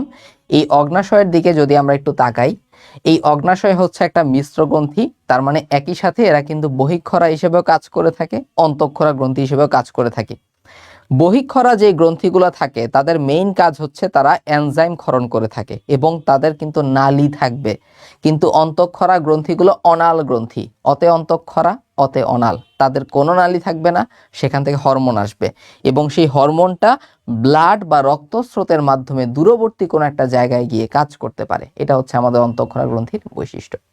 তো এই যে আমাদের অগ্নাশয় নামক মিশ্র গ্রন্থি, সেই অগ্নাশয় নামক মিশ্র গ্রন্থির যেই অন্তঃক্ষরা অংশটা আছে সেটাকে আমরা বলে থাকি আইলেটস অফ ল্যাঙ্গারহ্যান্স, আর বহিঃক্ষরা অংশগুলো হচ্ছে লোবিউল। বহিঃক্ষরা অংশগুলো হচ্ছে লোবিউল। এখান থেকে অসংখ্য আমাদের উইটসাং নালী বের হয়। এই উইটসাং নালীটা হচ্ছে অগ্নাশয় নালী, এই উইটসাং নালীটা হচ্ছে অগ্নাশয় নালী। বুঝতে পারছো?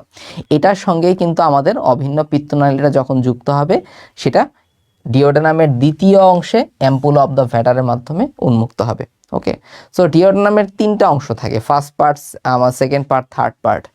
মোস্ট ইম্পর্টেন্ট হচ্ছে আমাদের সেকেন্ড পার্টটা। সেকেন্ড পার্টেই কিন্তু অ্যাম্পুল অফ দ্য ভ্যাটারটা থাকে, যেখানে আমাদের পিত্তনালীটা উন্মুক্ত হবে, অভিন্ন পিত্তনালীটা উন্মুক্ত হবে। ওকে, গেল।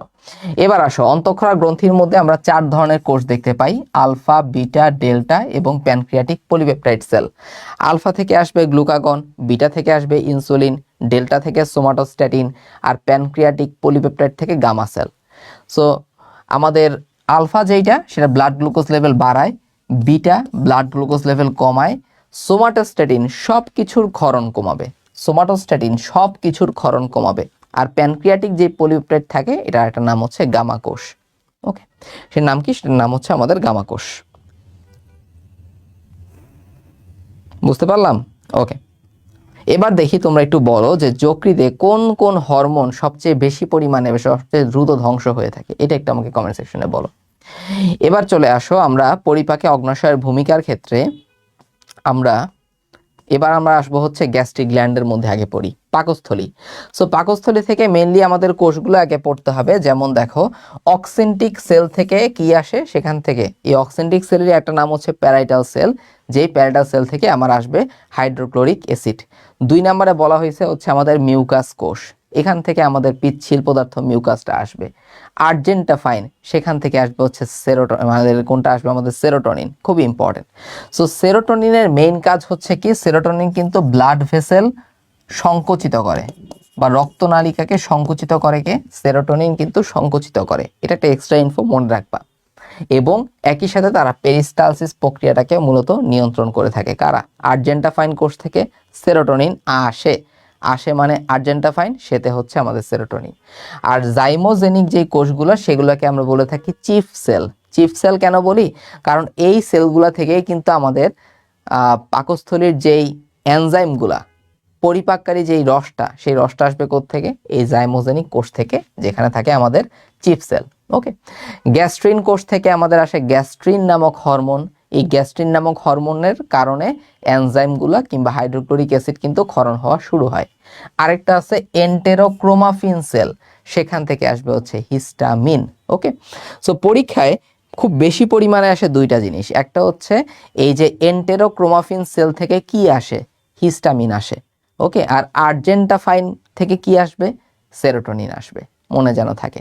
পেরিস্টালসিস প্রক্রিয়া কে নিয়ন্ত্রণ করতেছে? সেরোটোনিন নিয়ন্ত্রণ করতেছে, মনে থাকবে? গেল। এরপরে আমরা একটু যাই, আমাদের এই যে গ্যাস্ট্রিক জুসের মধ্যে একটা ফ্যাক্টর থাকে যেটা হচ্ছে intrinsic factor. Intrinsic factor vitamin B12 এর শোষণে ভূমিকা রাখে। ভিটামিন B12 কোথায় শোষিত হয়? আমরা মনে রাখবো টার্মিনাল আইলিয়ামে। টার্মিনাল আইলিয়ামে আমাদের ভিটামিন B12টা কিন্তু শোষিত হয়। এটা একটু আমরা স্পেসিফিক্যালি মাথায় রাখবো জিনিসটা। ওকে, টার্মিনাল আইলিয়ামে আমাদের ভিটামিন B12টা বেশি পরিমাণে কি হবে? বেশি পরিমাণে হচ্ছে শোষিত হবে।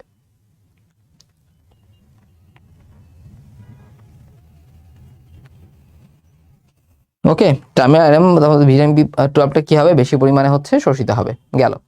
এবার আসো, এরপরে আমাদের তেমন কিছু নাই। আমরা এখন পড়বো কি? আমরা এখন পড়বো হচ্ছে, আগে একটু কমেন্ট সেকশন আমাকে জানাও যে গবলেট সেলটা সবচেয়ে বেশি কোথায় পাওয়া যায়? গবলেট সেলটা সবচেয়ে বেশি কোথায় পাওয়া যায় এটা একটু আমাকে আগে কমেন্ট সেকশনে জানাও তোমরা। ওকে, এবার আসো স্নায়ুতন্ত্র এবং হরমোনের ভূমিকার মধ্যে আমরা একটু চলে আসি।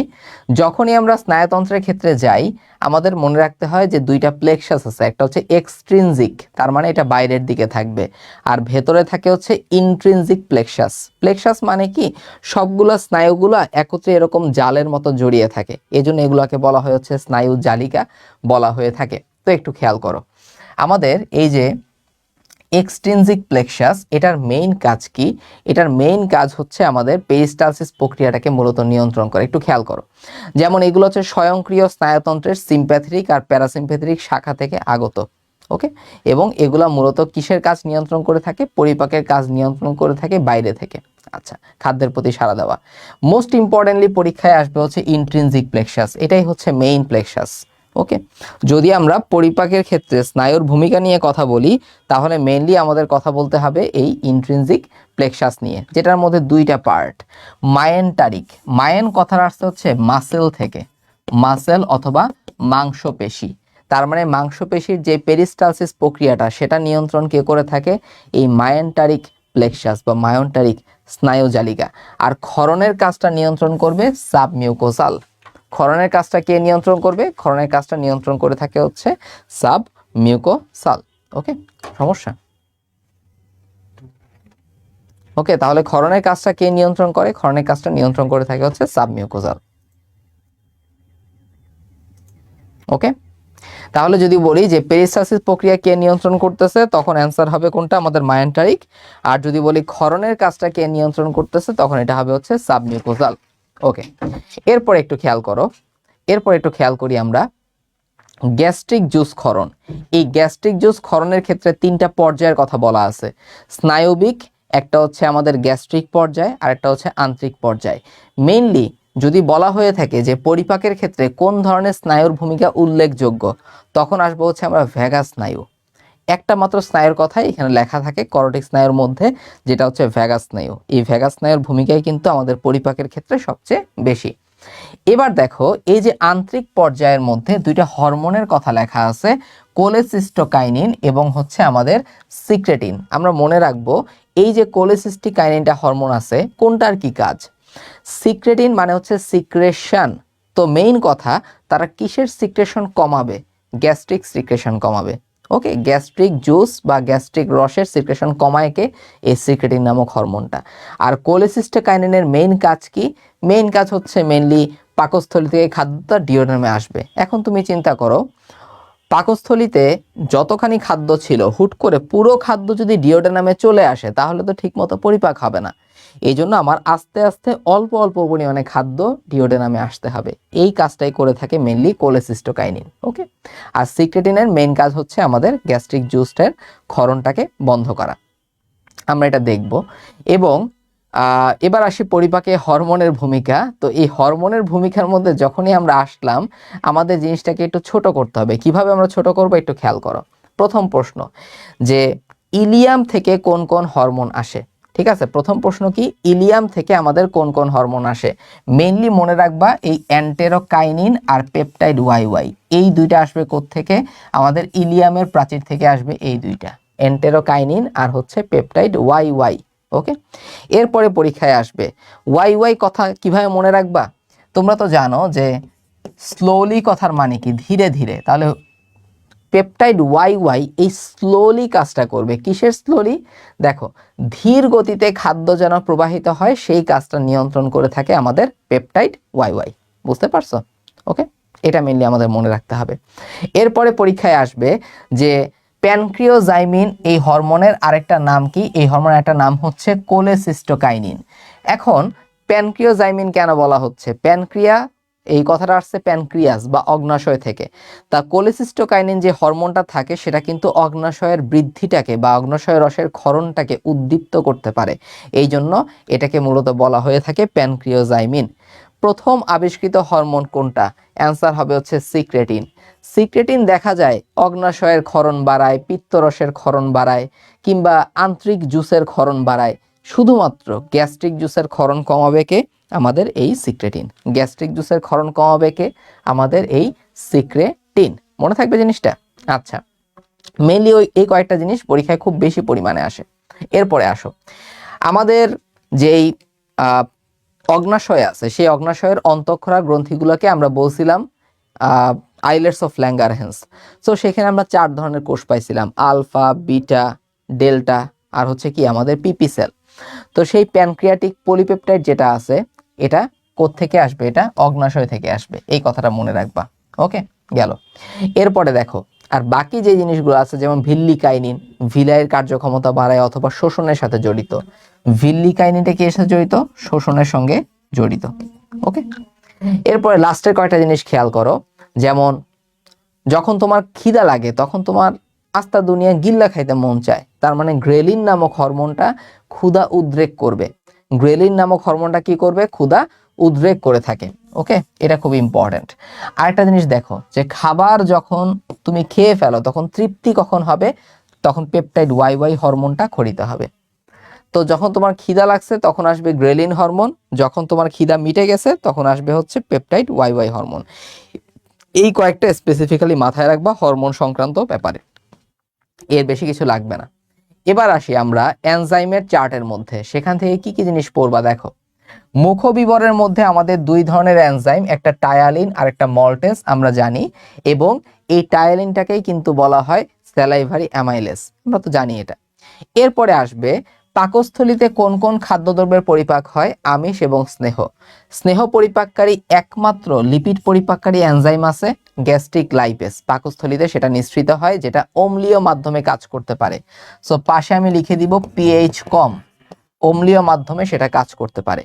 বাকি দুইটা পেপসিন আর জিলাটিনেস। এইটা একদম টাটকা মুখস্থ রাখতে হবে যে পেপসিন জিলাটিনেস পাকস্থলী থেকে আসে, পেপসিন জিলাটিনেস পাকস্থলী থেকে আসে। ওকে, আমরা জানি যে পেপসিনোজেন যে নিষ্ক্রিয় এনজাইম থাকে হাইড্রোক্লোরিক অ্যাসিড সেটাকে সক্রিয় পেপসিনে রূপান্তর করতে পারে। এরপরে আমরা চলে যাব অগ্নাশয় রসের মধ্যে। সো অগ্নাশয় রসের মধ্যে ওই একই রকম অগ্নাশয় আম। আম কেন আম বললাম? কারণ এখানে 2টা এনজাইম থাকে আমিষ শর্করা পরিপাককারী, অ্যামাইলেজ আর হচ্ছে মল্টেস। এই 2টা মনে রাখতে হবে, অ্যামাইলেজ আর মল্টেস। এই 2টা কিন্তু আমরা কোথায় পাবো? অগ্নাশয় রসের মধ্যে পেয়ে থাকি। প্রোটিন পরিপাককারী এনজাইম দেখো, বেশিরভাগ প্রোটিন পরিপাককারী এনজাইম সবগুলা কিন্তু আমাদের অগ্নাশয়ের মধ্যে আছে। ওকে, বাট পরীক্ষায় কোনটা কোনটা আসে? ট্রিপসিন, কাইমোট্রিপসিন, তারপরে সব ধরনের পেপটাইডেস। দেখছো, সব ধরনের পেপটাইডেস, সাথে আছে কোলাজিনেস। এগুলো সবগুলো আমিষ পরিপাককারী এনজাইম। ওকে, তো দেখো এই যে ট্রিপসিন আছে, ট্রিপসিনটাকে সক্রিয় করে কে? এন্টেরোকাইনেস। ট্রিপসিনটাকে কে সক্রিয় করে? এন্টেরোকাইনেস। আর কাইমোট্রিপসিনকে কে সক্রিয় করবে? ট্রিপসিন সক্রিয় করবে। মনে থাকবে? তাহলে কি বললাম? অগ্নাশয় বললাম হচ্ছে আম, অ্যামাইলেস আর হচ্ছে মল্টেস, এই 2টা শর্করা পরিপাককারী। যখনই আসবো আমিষ পরিপাককারীর মধ্যে তখনই ফার্স্টে আমাদের ট্রিপসিন, কাইমোট্রিপসিন, বাকি সবগুলো হচ্ছে পেপটাইডেস, আর লাস্টে কোলাজিনেস। ওকে, আর লিপিড পরিপাককারী লাইপেজ, ফসফোলাইপেজ, কোলেস্টেরল এস্টারেজ এত বেশি পরীক্ষায় আসে না। আন্ত্রিক গ্রন্থি, সেখান থেকে কোন কোন হরমোন, কোন কোন এনজাইম আসে? প্রোটিন পরিপাককারী এনজাইম শুধুমাত্র একটা, অ্যামিনোপেপটাইডেস। দেখছো? আর লিপিড পরিপাককারী এনজাইম হচ্ছে 2টা, লাইপেজ আর অ্যালকালাইন ফসফেটেজ। লাইপেজ এবং অ্যালকালাইন ফসফেটেজ। তাহলে যেই কয়েকটা জিনিস বললাম সেই কয়েকটা তোমাদের পড়তেই হবে। এবার আসি ডিএনএ এবং আরএনএ, এগুলার পরিপাক কোথায় হতে পারে? এগুলার পরিপাক হতে পারে আন্তরিক গ্রন্থির রসে, নিউক্লিয়াস, নিউক্লিওটাইডেস, নিউক্লিওসাইডেস। ওকে, তাহলে কি কি বললাম একবার রিক্যাপ করি। মুখবিবরের মধ্যে পাইছিলাম টায়ালিন আর হচ্ছে মল্টেস। পাকস্থলিতে ছিল আমাদের শর্করার জন্য কোনটা কোনটা? কোনোটাই না। আমিষের জন্য কোনটা? পেপসিন আর জিলাটিনাস। আর স্নেহের জন্য কোনটা আছে? একটা মাত্র, গ্যাস্ট্রিক লাইপেজ, যেটা শুধুমাত্র অম্লীয় মাধ্যমে কিন্তু কাজ করতে পারে। এরপরে আসলাম হচ্ছে অগ্নাশয়ের মধ্যে। অগ্নাশয়ে শর্করার জন্য অর্থাৎ অ্যামাইলেজ আর হচ্ছে মল্টেস। আর আমিষের জন্য ট্রিপসিন, কাইমোট্রিপসিন, বাকি সব পেপটাইডেস আর কোলাজিনেস। চলে আসলাম আন্তরিক রসের মধ্যে। শর্করার জন্য অনেকগুলো আছে, মেইনলি মনে রাখতে হয় আমিষ, একটা মাত্র এনজাইম এমিনোপেপটাইডেস। আর ডিএনএ আরএনএটা স্পেসিফিক্যালি মাথায় রাখবা, নিউক্লিয়াস, নিউক্লিওটাইডেস আর নিউক্লিওসাইডেস। তো এখান থেকে পরীক্ষা আসে এরকমই যে নিচের কোনটি অগ্নাশয় থেকে আগত এনজাইম, নিচের কোনটি আন্তরিক রসের এনজাইম, এভাবে পরীক্ষায় আসে এটা। ওকে, এবার আসো শোষণের মধ্যে আমরা একটু চলে যাই। শোষণের মেইন কাজটা করে থাকে হচ্ছে ভিলাই। ভিলাই, তো ভিলাই সবচেয়ে বেশি কোথায় পাওয়া যায়? সবচেয়ে বেশি পাওয়া যায় জেজুনামের মধ্যে। ভিলাই সবচেয়ে বেশি কোথায় পাওয়া যাবে? সবচেয়ে বেশি পাওয়া যাবে হচ্ছে আমাদের জেজুনামের মধ্যে। এই কথাটা আমাদের স্পেসিফিক্যালি খুব ভালো মতো মাথায় রাখতে হবে। ওকে, আরেকটা কথা মনে রাখি যে রুগী পাওয়া যায় পাকস্থলীতে। রুগী কই পাওয়া যায়? রুগী পাওয়া যাবে হচ্ছে পাকস্থলীতে। আর যদি বলি ভিলাই কোথায় পাওয়া যায়, সেটা পাওয়া যাবে হচ্ছে আমাদের ক্ষুদ্রান্তের মধ্যে। ক্লিয়ার? আচ্ছা, তো এখানে অনেক কথাই তো লেখা আছে যে কোনটা আমাদের সক্রিয় শোষণ, কোনটা নিষ্ক্রিয় শোষণ, একটু খেয়াল করি। যদি বলে থাকি গ্লুকোজ এবং গ্যালাক্টোজ, গ্লুকোজ এবং হচ্ছে গ্যালাক্টোজ, এই দুইটা হয়ে থাকে সক্রিয় শোষণ। বাকি সবগুলা কার্বোহাইড্রেটের মেইনলি নিষ্ক্রিয় শোষণ হয়ে থাকে। গ্লুকোজ এবং গ্যালাক্টোজের হয়ে থাকে সক্রিয় শোষণ, বাকি সবগুলোর মেইনলি নিষ্ক্রিয় শোষণ হয়ে থাকে। এরপরে দেখো এল অ্যামিনো অ্যাসিড, এল অ্যামিনো অ্যাসিড যদি হয় সেটা হবে কি পদ্ধতিতে? সক্রিয় পদ্ধতিতে। ডি অ্যামিনো অ্যাসিড কিভাবে? নিষ্ক্রিয় পদ্ধতিতে তারা মূলত শোষিত হয়। ক্লিয়ার? মেইনলি এই কয়েকটা জিনিসই পরীক্ষায় আসে। এর পাশাপাশি ধরো এখান থেকে পড়তে হয় যে ইনসুলিন এবং গ্লুকোকর্টিকয়েড হরমোনটা শর্করা শোষণের ক্ষেত্রে ভূমিকা রাখে। ইনসুলিন এবং গ্লুকোকর্টিকয়েড হরমোনটা শর্করা শোষণের ক্ষেত্রে ভূমিকা রাখে। আর প্রোটিনের ক্ষেত্রে সেই ভূমিকাটা রাখবে থাইরক্সিন হরমোন। প্রোটিনের ক্ষেত্রে সেই ভূমিকা কে রাখবে? সেই ভূমিকাটা রাখবে হচ্ছে আমাদের থাইরক্সিন হরমোনটা। ক্লিয়ার? বুঝতে পারলাম? তাহলে এই জিনিসগুলো একটু পড়তে হবে আমাদের এভাবে। এবার একটু খেয়াল করি, পানি শোষণ। পানি শোষণের প্রধান স্থল কোনটা? সেটা হচ্ছে ক্ষুদ্রান্ত। একটু মনে রাখতে হবে যে পানি শোষণের প্রধান স্থল হচ্ছে আমাদের ক্ষুদ্রান্ত। ক্লিয়ার? গেল। এইগুলো হচ্ছে আমাদের মেইন পার্ট। এখানে তোমরা আমাদের যেই বৃহদান্ত্র আছে, বৃহদান্ত্রের কাজগুলা একটু ভালো করে একটু পড়বা। মাঝে মধ্যে কাজ থেকে টুকটাক কিছু প্রশ্ন এসে থাকে, কারণ বৃহদান্ত্রের মধ্যে আমাদের কিছু সহজীবী ব্যাকটেরিয়া থাকে। বৃহদান্ত্রের মধ্যে কি থাকে? আমাদের কিছু সহজীবী ব্যাকটেরিয়া থাকে।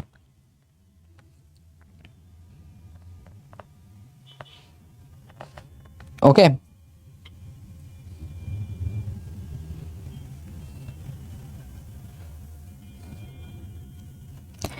বৃহদান্ত্রের মধ্যে কিছু সহজীবী ব্যাকটেরিয়া থাকে, মেইনলি থাকে হচ্ছে ইকলাই। এবং এই ইকলাই কিন্তু আমাদের ভিটামিন বি কমপ্লেক্স কিংবা ভিটামিন কে, এই ধরনের কিছু ভিটামিন তৈরির সঙ্গে জড়িত। সবচেয়ে বেশি গবলেট সেল কোথায় পাওয়া যায়? বৃহদান্ত্রের মধ্যে আমাদের পাওয়া যাবে। এই তো। ওকে, এবার আসো আমাদের ব্যবহারিকের মধ্যে একটু দেখতে হবে আমাদের পাকস্থলীর প্রস্থচ্ছেদটা। তো পাকস্থলীর প্রচ্ছদ যখন আমরা করি, সবার ভেতরের যে পার্টটা বা সবার ভেতরের যে স্তরটা, সেটাকে বলা হয়ে থাকে মিউকোসা। এবং এই পাকস্থলীর মিউকোসার মধ্যেই কিন্তু থাকে হচ্ছে রুগী। এবং এই মিউকোসা স্তর থেকেই কিন্তু আমাদের ক্ষরণগুলা বের হবে বা সিক্রেশনটা বের হবে। ক্ষরণ বা সিক্রেশনটা আসবে থেকে? মিউকোসা স্তর থেকে। মিউকোসার পরে থাকে হচ্ছে সাব মিউকোসা। এই সাব মিউকোসাতে কিন্তু আমাদের ব্লাড ভেসেল এবং নার্ভগুলা থাকে বা স্নায়ুগুলা থাকে। এরপরে দেখো বৃত্তাকার পেশি স্তর, অনুদৈর্ঘ্য পেশি স্তর, এরপরে হচ্ছে সেরোসা। এভাবে ভেতর থেকে বাইরের দিকে যাচ্ছে। প্রথমে মিউকোসা, সাব মিউকোসা, বৃত্তাকার পেশি স্তর, অনুদৈর্ঘ্য পেশি স্তর এবং হচ্ছে সেরোসা। মনে থাকবে জিনিসটা? ক্লিয়ার? আচ্ছা, এগ্রি ম্যারাথন ক্লাস আজকে হবে রাত 9টার সময়, ঠিক আছে ইনশাল্লাহ। সেখানে জিওলজির প্রত্যেকটা চ্যাপ্টার নিয়ে আমি ইনশাল্লাহ কথাবার্তা বলবো। ওকে, এবার দেখি আমরা ক্ষুদ্রান্তের ক্ষেত্রে সেম ব্যাপার স্যাপার থাকবে, কিন্তু এখানে রোগী পাবো না আমরা, এখানে আমরা মিউকোসাতে পাবো হচ্ছে ভিলাস। এখন যে ক্লাসটা সেখানে পরিপাক শোষণ এবং হাইড্রা শুধু আলোচিত হবে। ওকে, এবার চলে আসো স্থূলতার মধ্যে। স্থূলতা কখন বলা হয়? কখন বলা হয় তুমি মোটা হয়ে গেছো, তুমি স্থূল হয়ে গেছো? যদি আদর্শ দৈহিক ওজনের 20% বা তারও বেশি পরিমাণে চর্বি তোমার দেহের মধ্যে থাকে, ঠিক আছে, তা অর্থাৎ ধরে নিয়ে আদর্শ দৈহিক ওজন হচ্ছে 100 কেজি, যদিও এটা না, অনেক কম হবে এবং সেটা হাইটের উপর ডিপেন্ড করে থাকে। ওকে, তো 100 কেজি হলে তোমার দেহে যদি চর্বির পরিমাণটা 20 কেজির চাইতে বেশি হয়, তখন আমরা তোমাকে বলতে পারি হচ্ছে তুমি স্থূল। এবং এটা আমরা প্রকাশ করে থাকি বিএমআই এর মাধ্যমে, যেটার একক হচ্ছে কেজি মিটার ইনভার্স টু, দেহের ওজন ভাগ ব্যক্তির উচ্চতা। এবার দেখো আমাদের স্থূলতার এই চার্টটা খুবই খুবই ইম্পর্টেন্ট, একদম 5 স্টার, একদম সুন্দর করে এই জিনিসটা পড়ে নিতে হবে আমাদের, যে কখন আমরা প্রথম শ্রেণীর স্থূলতা বলবো, দ্বিতীয় শ্রেণীর, এটা সুন্দর মতো তোমাদের মনে রাখতে হবে।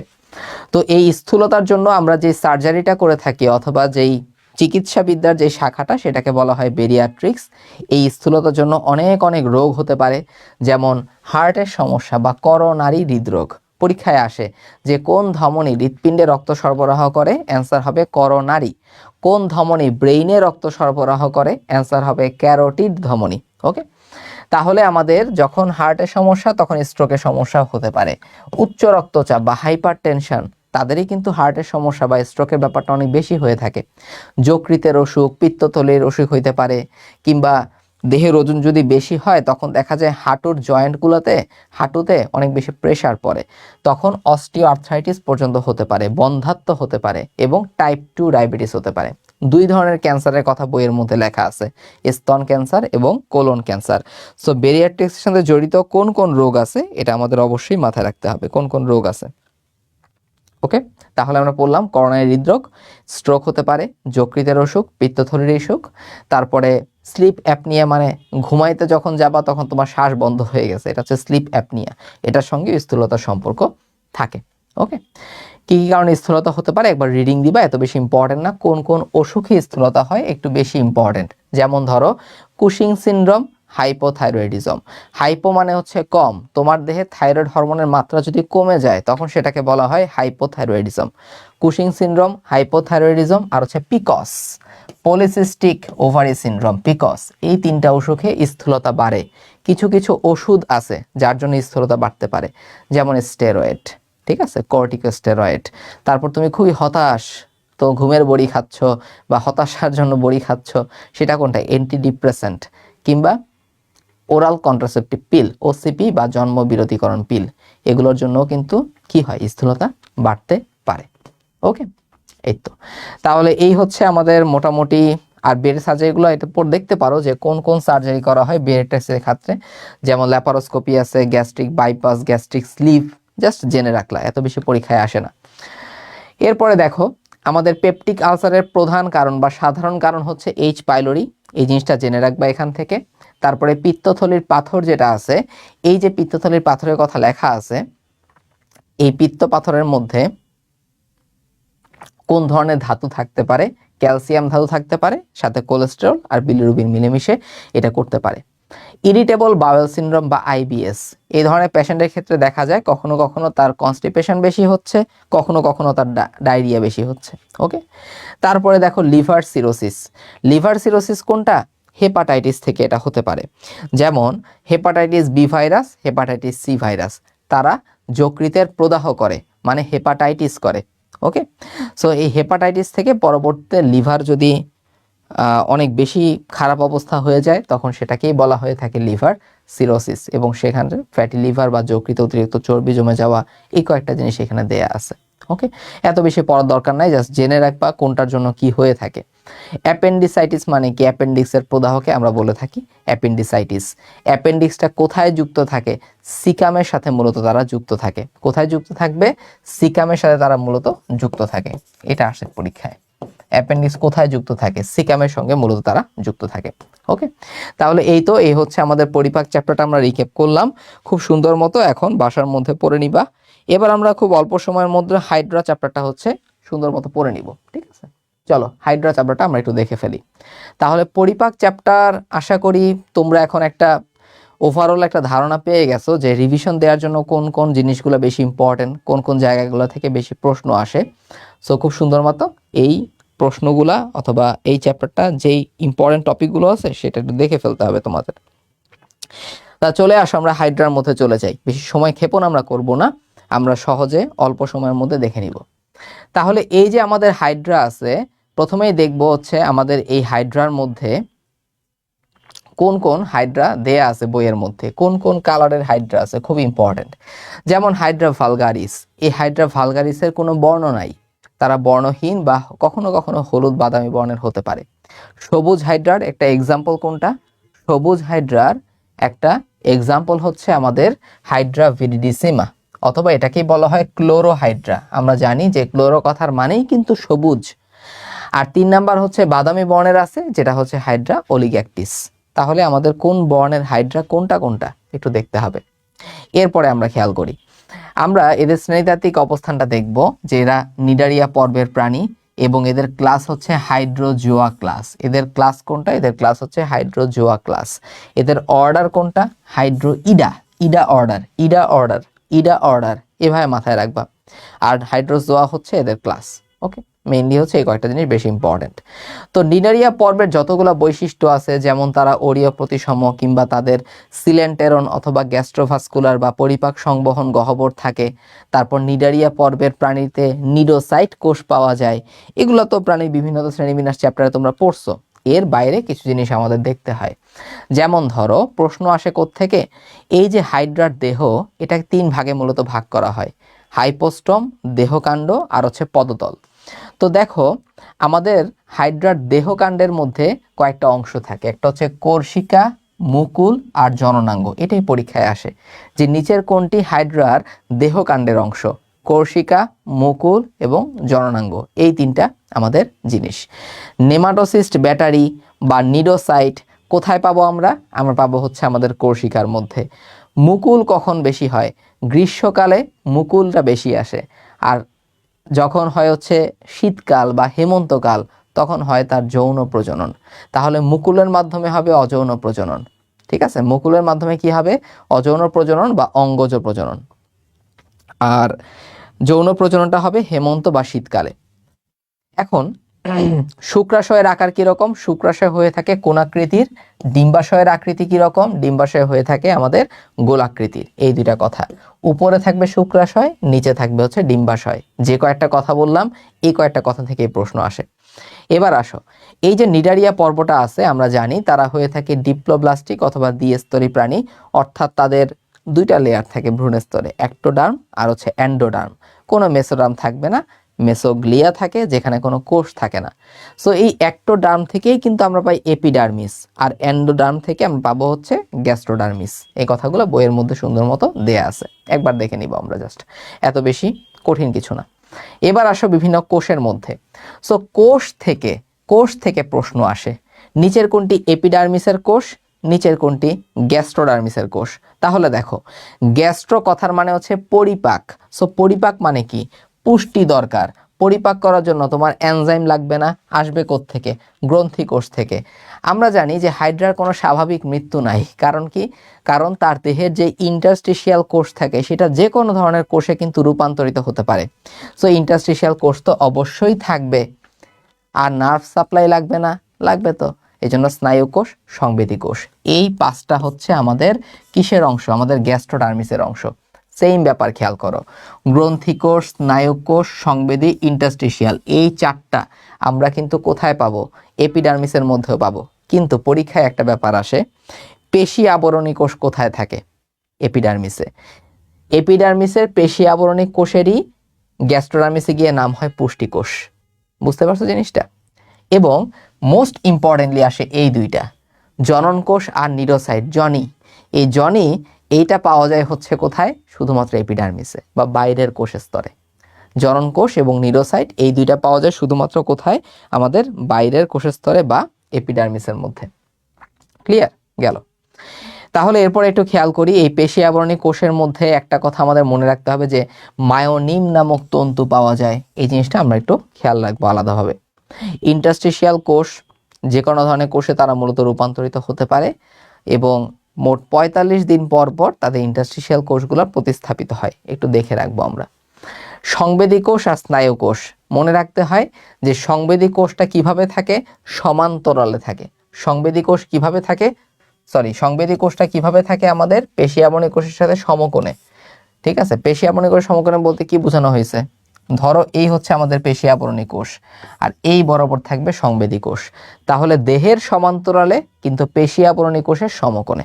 একটু মাথায় রাখবে এটা, দেহের সমান্তরালে কিন্তু পেশি আবরণী কোষের সাথে সমকোণে অবস্থান করে থাকে আমাদের সংবেদী কোষটা। আচ্ছা, এখন সংবেদী এবং স্নায়ু কোষের মধ্যে ডিফারেন্সটা কি? সংবেদী কোষ বাইরের উদ্দীপনা গ্রহণ করে আর স্নায়ু কোষটা উদ্দীপনাটা ছড়াই দেয়। ওকে, সংবেদী কোষটা বাইরের উদ্দীপনা বহন করে নিয়ে আসবে আর স্নায়ু কোষটা উদ্দীপনাটা সব দিকে ছড়িয়ে দিবে। ওকে, এবার আসো জনন কোষ। জনন কোষ দুই ধরনের আমরা জানি, শুক্রাণু আর হচ্ছে আমাদের ডিম্বাণু। এখানে তেমন কিছু আমাদের পড়ার নাই। আদর্শ নিডোসাইটের গঠনের মধ্যে আমরা এখন চলে যাব। খেয়াল করো, এই যে নিডোসিল, নিডোসাইটের মধ্যে খেয়াল করো, প্রথমত একটা নেমাটোসিস্ট থাকে। আমরা জানি যে এই নেমাটোসিস্টের মধ্যেই কিন্তু যে বিষ দরকার সেই বিষটা থাকে এবং এই বিষের মধ্যে প্রোটিন থাকবে এবং কি থাকবে, প্রোটিন থাকবে এবং থাকবে হচ্ছে ফেনল। ঠিক আছে, বিষের মধ্যে কি থাকবে, বিষের মধ্যে থাকে হচ্ছে আমাদের প্রোটিন এবং ফেনল।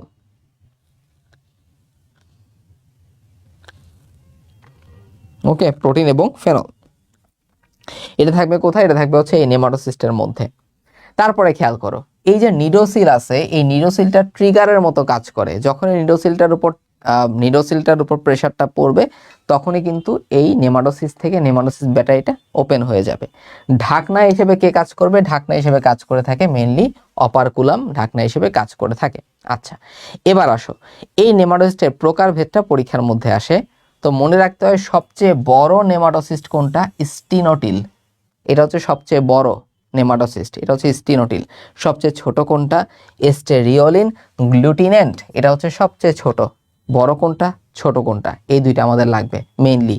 এরপরে কাটা নাই কোন কোনটায়, কাটা নাই হচ্ছে দুইটাতে, এই যে ভলভেন্ট আর গ্লুটিনেন্ট, এই দুইটার মধ্যে আমাদের কাটা নাই। এস্টেরিওলিন গ্লুটিনেন্ট এবং ভলভেন্ট এই দুইটা হচ্ছে কাটাবিহীন, আর বাকি দুইটার মধ্যে কিন্তু কাটা থাকবে। ওকে, গেল। এস্টেরিওলিন গ্লুটিনেন্টের আরেকটা নাম হচ্ছে অ্যাট্রিকাস। এক কথার মানে হচ্ছে নো, যেহেতু তার কোনো কাটা নাই এজন্য এটাকে বলা হতে পারে অ্যাট্রিকাস আইসোরাইজা। ওকে, তারপরে দেখো ওকে, তারপরে আমরা একটু খেয়াল করব যে এখানে নিউরোসাইটের মধ্যে পার্থক্যর মধ্যে আলাদা করে কিছু পড়তে হবে না আমাদের। এখানে পুষ্টিকোষ যেটা থাকে, পুষ্টিকোষ দুই ধরনের হয়, ফ্লাজেলীয় এবং ক্ষণপদীয় কোষ। মনে রাখতে হবে যে ফ্লাজেলীয় কোষগুলা বহিঃকোষীয় পরিপাকে বেশি হেল্প করে থাকে, আর ক্ষণপদীয় কোষগুলা মেইনলি কোথায় হেল্প করবে, অন্তঃকোষীয় পরিপাকে হেল্প করে থাকে। কারণ এই যে ক্ষণপদীয় কোষগুলো আছে তাদের মধ্যেই কিন্তু খাবারগুলো যখন ঢুকে সেখানেই কিন্তু আমাদের এনজাইমগুলো কাজ করতে পারে। ওকে, এই জন্য বহিঃকোষীয় পরিপাকে ফ্লাজেলীয় কোষ, বহিঃকোষীয় পরিপাকে হচ্ছে ফ্লাজেলীয় কোষ, আর অন্তঃকোষীয় পরিপাকে আমাদের ক্ষণপদীয় কোষটা মেইনলি হেল্প করবে। ওকে, আচ্ছা, তারপরে হচ্ছে এই জিনিসগুলো জাস্ট রিডিং দিলেই হবে, আমাদের তেমন কিছু এখানে নাই। মেসোগ্লিয়া মাত্র 0.1 মাইক্রোমিটার পুরু, এটা আমরা অলরেডি জানি। সিলেন্টারন মানে গ্যাস্ট্রোভাস্কুলার ক্যাভিটি, এটাও আমরা কিন্তু জানি। আচ্ছা, তারপরে দেখো বিভিন্ন কোষের অবস্থান। আগে যে জিনিসগুলো পড়া হয়েছে এগুলো এখানে রিক্যাপ করা হয়েছে, তোমরা জাস্ট এই চার্টটা যদি দেখে ফেলতে পারো হবে, নো প্রবলেম। এবার আসো খাদ্য গ্রহণ এবং খাদ্য পরিপাকের মধ্যে আসি। তাহলে হাইড্রা কি তৃণভোজী নাকি মাংসাশী? এক কথায় উত্তর হবে হাইড্রা হচ্ছে একটা তৃণভোজী, মাংসাশী। কারণ তার খাবারের অনেক অংশ জুড়ে দেখো বিভিন্ন পতঙ্গের লার্ভা, সাইক্লপস, ড্যাফনিয়া, এগুলো হচ্ছে মূলত তার শিকার। একটা জিনিস পরীক্ষায় খুব আসে যে শিকারের দেহ থেকে কোন জিনিসটা খরিত হয়, গ্লুটাথিয়ন নামক একটা রাসায়নিক পদার্থ। এই গ্লুটাথিয়নের মাধ্যমেই কিন্তু আমাদের হাইড্রা সেন্স মেক করতে পারে যে একটা শিকার হয়তো বা তার সামনে চলে আসছে, তার এখন খাবার গ্রহণের সময়। সো শিকারের দেহ থেকে কোন জিনিসটা বা কোন কেমিক্যালটা আসে, আমাদের গ্লুটাথিয়নটা কিন্তু আসে। তোমরা একটু কমেন্ট সেকশনে আমাকে জানাও যে কোন কোন নেমাটোসিস্টের কোনো কাটা থাকে না। অলরেডি আমি বলে ফেলছিলাম দুইটা নেমাটোসিস্টের কথা, একটা হচ্ছে ভলভেন্ট আর একটা এস্টেরিওলিন গ্লুটিনেন্ট। যেহেতু এস্টেরিওলিন গ্লুটিনেন্টে কোনো কাটা থাকবে না এই জন্য এটাকে বলা হয় অ্যাট্রিকাস, অ্যাট্রিকাস অ্যারাইজা। এ মানে নাই, কাটা নাই। ওকে, গেল। এবার দেখো এই যে আমাদের হাইড্রার কথা আমরা এখানে বললাম, এই যে আমাদের হাইড্রার কথাটা আমরা এখানে বললাম, এই যে আমাদের হাইড্রার কথাটা আমরা এখানে বললাম, এই হাইড্রার অন্তঃকোষীয় পরিপাকে কোন কোন এনজাইম ভূমিকা পালন করে, খুবই ইম্পর্টেন্ট। ট্রিপসিন নামক এনজাইমটা তো আমিষ খাদ্য পরিপাক করবে, আমরা জানি। ট্রিপসিন আছে, অ্যামাইলেজ আছে, আর লাইপেজ আছে, খুবই সহজ। ট্রিপসিন, অ্যামাইলেজ আর লাইপেজ, এ বাদে আর কোনো এনজাইমই তার দেহের মধ্যে নাকি নাই। এর মধ্যে অ্যামাইলেজটা শর্করাকে ভাঙবে, ট্রিপসিনটা আমিষকে ভাঙবে, আর লাইপেজটা হচ্ছে লিপিডকে ভেঙে ফেলবে। এই হচ্ছে তাদের পরিপাকের কাজ কারবার। এবার আসো চলনের মধ্যে। চলন থেকে প্রথমত লুপিং অথবা হামাগুড়ি, লতে লুপিং, লতে লম্বা দূরত্ব, লম্বা দূরত্বের জন্য তারা লুপিং প্রক্রিয়া করে থাকে। এখন এই যে লুপিং হয়, এখানে কয়টা চক্র তৈরি হয়? মাত্র একটা চক্র তৈরি হয়। এখানে সে কতটুকু দূরত্ব অতিক্রম করতে পারে? দেহের দৈর্ঘ্যের অর্ধেক দূরত্ব সে অতিক্রম করতে পারে। এটা হচ্ছে লুপিং বা হামাগুড়ির কয়েকটা ইনফরমেশন। এবার আসি সমারসল্টিং। শতে সমারসল্টিং, শতে মনে রাখতে হবে স্বল্প দূরত্ব, ঠিক আছে, স্বল্প দূরত্ব, এবং তারা হচ্ছে দ্রুত চলন প্রক্রিয়া, ঠিক আছে। সমারসল্টিংটা হচ্ছে স্বল্প দূরত্ব অতিক্রম করানোর জন্য, এবং এটা হচ্ছে খুবই দ্রুত চলন একটা প্রক্রিয়া। আর লুপিং বা ডিগবাজি দেখতেছো যে আস্তে আস্তে শুয়োপোকার মতো আস্তে আস্তে সে মূলত চলাফেরা করতেছে, ক্লিয়ার। তাহলে ধীরগতির চলন হচ্ছে লুপিং, যেটা লম্বা দূরত্বের জন্য, আর স্বল্প দূরত্বের জন্য সমারসল্টিং, যেটা অনেক দ্রুত ডিগবাজি প্রক্রিয়া। আচ্ছা, তো খেয়াল করো, এই যে আমাদের সমারসল্টিং প্রক্রিয়া, সমারসল্টিং প্রক্রিয়ায় কয়টা চক্র তৈরি হবে? দুইটা চক্র তৈরি হবে, এবং দেহের দ্বিগুণ দূরত্ব সে অতিক্রম করতে পারে। ওকে, দুইটা জিনিস, এটা একটু মাথায় রাখবো। এরপর আসো, পরীক্ষায় আসে যে হাইড্রার ক্ষণপদীয় চলনকে কি বলা হয়? হাইড্রার ক্ষণপদীয় চলনকে বলা হয়ে থাকে গ্লাইডিং। ক্ষণপদীয় চলনকে কি বলা হয়? গ্লাইডিং বলা হয়ে থাকে। এটা পরীক্ষায় আসে। তারপরে আসে যে কোন ধরনের চলন প্রক্রিয়ায় হাইড্রা কোর্সিকাকে ব্যবহার করে? অ্যান্সার হবে হচ্ছে হাঁটা। এই হাঁটা চলন প্রক্রিয়ায় আমাদের হাইড্রা কোর্সিকাকে ব্যবহার করে থাকে, কোর্সিকাকে পায়ের মতো করে ব্যবহার করে থাকে। ওকে, হাইড্রার অনিচ্ছাকৃত চলন কোনটা? সেটা হচ্ছে ডুবা। তুমি চিন্তা করো, কেউ কি ইচ্ছাকৃতভাবে ডুবতে যাবে? যাবে না। হাইড্রার ক্ষেত্রেও সেম কথা।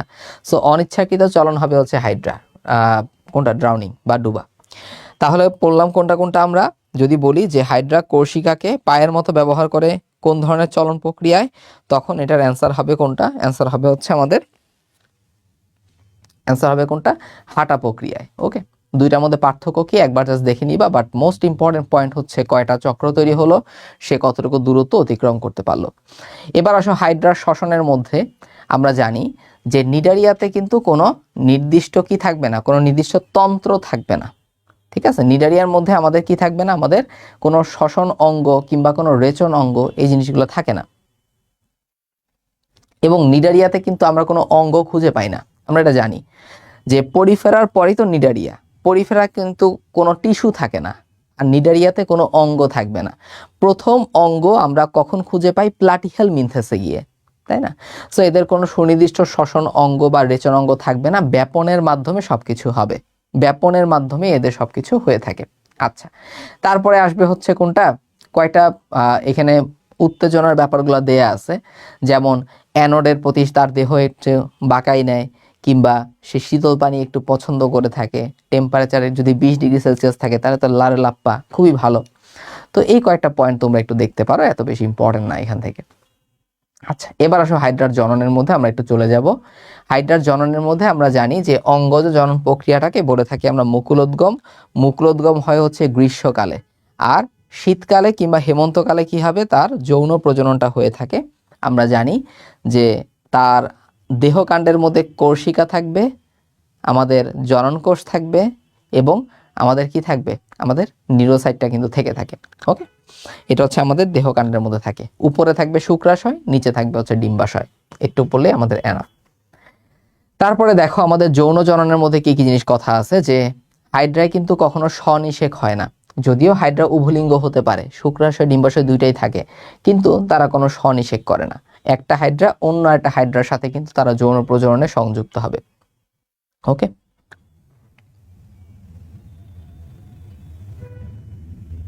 বুঝতে পারলাম? ঠিক আছে, এবার আসো। তো এই যে আমাদের হাইড্রার গ্যামিট তৈরির যে প্রক্রিয়াটা, সেটাকে বলা হয় গ্যামিটোজেনেসিস। যদি স্পার্ম তৈরি করে স্পার্মাটোজেনেসিস, যদি ওভাম তৈরি করে তাহলে হচ্ছে ওজেনেসিস। সো এখানে পড়তে হবে কোনটা? এখানে মেইনলি পড়তে হবে আমাদের এই যে কাজটা আছে, এখানে দেখো আমি তোমাদের একটু দেখাই, সেটা হচ্ছে এই যে আমাদের কাজটা এখানে একটু দেখতে হয় যে সবগুলাই কিন্তু আমাদের কিন্তু মেইনলি কি টাইপের হয়ে থাকে, ইন্টারস্টিশিয়াল কোষ থেকেই সবকিছু তৈরি হবে। এটাও ডিপ্লয়েড, মাতৃকোষ সব সময় ডিপ্লয়েড হয়ে থাকে। স্পার্মাটোগোনিয়া, দেখো গোনিয়া থাকা মানেই হচ্ছে ডিপ্লয়েড। সো কখনো কখনো পরীক্ষায় আসে নিচের কোনটি হ্যাপ্লয়েড সেল, নিচের কোনটি ডিপ্লয়েড সেল, এইরকম। সো গোনিয়া থাকার মানেই হচ্ছে ডিপ্লয়েড, এটা নিয়ে কোনো কনফিউশন নাই।